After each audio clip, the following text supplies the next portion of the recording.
Well, for more than a year now, most of our meetings have been virtual. We may be somewhat used to it, but for some of us, it's not getting any easier. Lauren Sergi has written a new book called Unmute, How to Master Virtual Meetings and Reclaim Your Sanity. And she joins us now to talk about it. Lauren, welcome to the program. Thank you so much for having me. So why did you want to write a book about this? Well, people kept asking me, why isn't it getting better? That was the big issue there. Like you said, months after we entered into virtual meeting everything, people were still feeling very, very awkward on camera, finding that their virtual meetings were not terribly productive and that they were becoming increasingly stressed out by using this communication medium instead of getting used to it.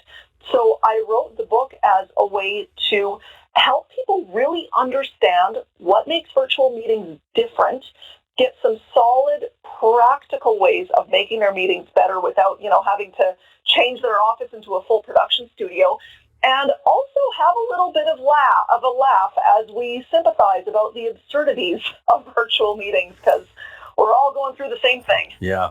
What is it about these meetings why are they stressing people out, do you think? Well, we really need to recognize that virtual meetings are an entirely different communication medium and communication environment than face-to-face or even than voice-only, such as telephone or just teleconference. There's more distractions in virtual meetings. We have multiple screens often in front of us. There's the possibility of looking at your email during that boring lull, and ignoring that takes a lot of willpower and effort. There's also the fact that our normal communication cues don't act in the same way. So we can see each other's faces, but we can't look at each other in the same way. We can't use the same body language. Even things like pauses and cadence and flow can be disrupted by the technology. So all of that makes this a really cognitively heavy way of communicating. And none of us came out of the womb with these skills. They're learned skills. But we've been doing it for a while now. Why haven't we adjusted? Why haven't we been able to adjust?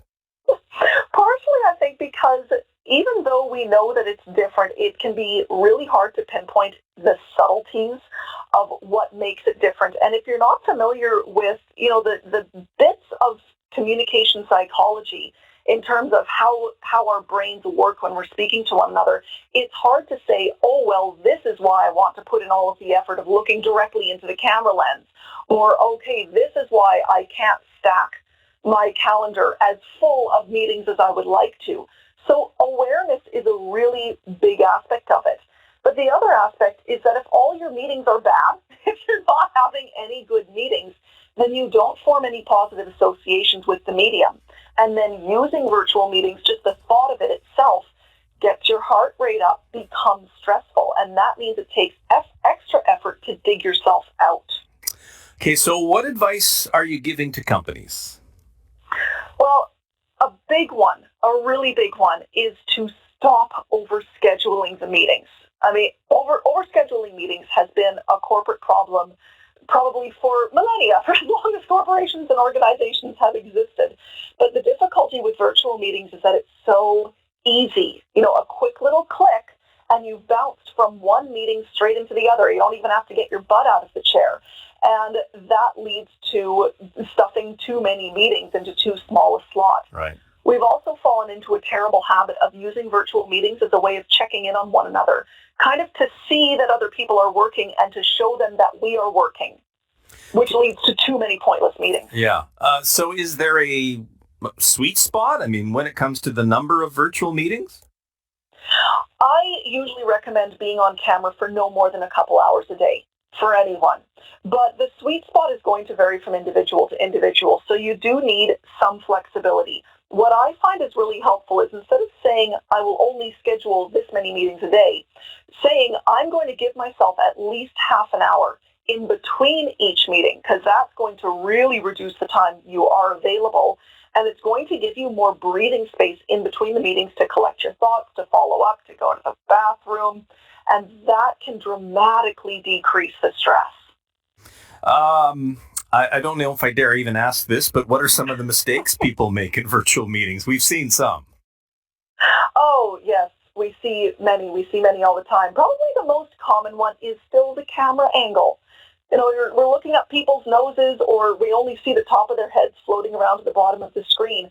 And the difficulty with this, it's such a simple thing, but it makes such a dramatic difference, because you have to remember that our brains are looking for familiarity. They want to interact when we're looking at each other on screen the way that we would across a table.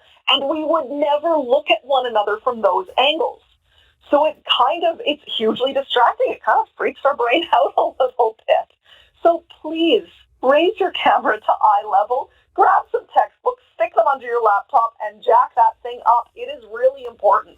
Well, I think the other thing, too, is look at the camera, not the screen. Yes. Make eye contact. Direct eye contact, and that's tricky to do because every part of your brain is going to want to look at the faces on screen.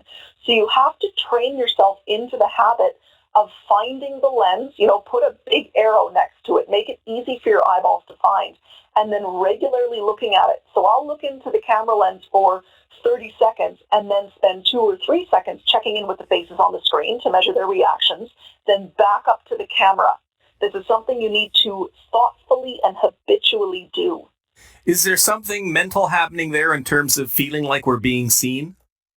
Definitely. When we are on camera, people often report a feeling of performance. They know they're on camera, they're aware of it, so they feel all awkward and they start to change their behaviors a little bit to act for the camera. And that's a good thing and a bad thing. You need to find the balance, because you do need to perform a little bit. You do need to mug for the webcam through things like eye contact, like gesturing higher than you normally would so people can see your hands instead of them being hidden below view. But you also want to get comfortable in front of it. Start to see it as a normal way of engaging, and finding ways of looking your best. How do I like to look on camera? What clothes make me feel good on camera? What does my background look like that makes me feel confident? And then try to replicate that as often as you can so you get comfortable.